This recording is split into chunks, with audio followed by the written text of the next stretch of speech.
సాధారణంగా C rural ప్రాంతాల్లో జర్నలిస్టుల్లో హానెస్ట్‌గా చేసేవాళ్ళు 100కి 85% ఉంటారు.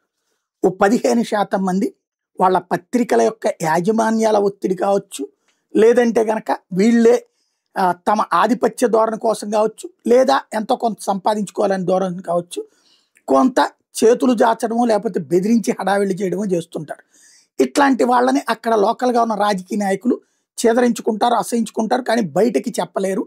అలా సాగుతూ ఉంటది. కానీ ఇక పైన అట్లాంటిది కుదరదు అన్న సంకేతమా? లేకపోతే వేధింపుల్లో భాగంగా చేశారో తెలీదు గానీ, ఇద్దరు పత్రికా విలేకరుల అక్రిడిషన్ రద్దు చేశారు. చిత్తూరు జిల్లా వెదురుకుప్పం మండలం విశాలాంధ్ర రిపోర్టర్ గోవిందు, శ్రీరంగరాజపురం మండలం విశాలాంధ్ర రిపోర్టర్ సురేష్ రెడ్డి ఇద్దరు విశాలాంధ్ర పత్రిక వాళ్ళు.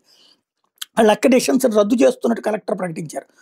వీళ్ళు మండలంలో ఉన్నటువంటి అధికారులను బెదిరిస్తున్నారని, మామూళ్ళు వసూలు చేస్తున్నారని, మహిళల్ని కూడా లైంగికంగా వేధింపులకు గురి చేస్తున్నారని, ప్రభుత్వం సబ్సిడీకి ఇచ్చిన యూరియా బస్తాల్ని అధికారులు బెదిరించి అమ్ముకుంటున్నారని, అధికారులు బెదిరిస్తూ ఆర్టీఐ చట్టాల కిందన వాళ్ళని ఇరికిస్తామని బెదిరిస్తున్నారని, ఇటువంటి కార్యక్రమాలకు పాల్పడుతున్నందుకు గాను వీళ్ళు అక్రిడిషన్ రద్దు చేస్తున్నట్టు, మరియు ప్రభుత్వ కార్యాలయాలు వీళ్ళని అనుమతించొద్దు అంటూ, అధికారులు ప్రోత్సహించొద్దంటూ ప్రకటించడం అన్నది సంచలనం సృష్టిస్తుంది.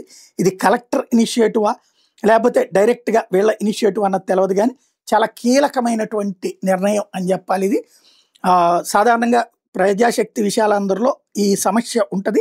అందులో ఉన్నటువంటి ఏదైతే వచ్చేటటువంటి వాళ్ళకి సంబంధించి యాక్షన్ అనేది ఉంటుంది. ఏది వాళ్ళకి పేపర్ ఆఫీస్ నుంచి నేను అడ్వర్టైజ్మెంట్లు తేవాలా, లేకపోతే ఇన్ని పేపర్లు అమ్మాలి అన్నటువంటి ఒత్తిళ్ళు ఉంటాయి. కమ్యూనిస్టులకు సంబంధించినటువంటి పత్రిక విశాలాంధ్ర అంటే.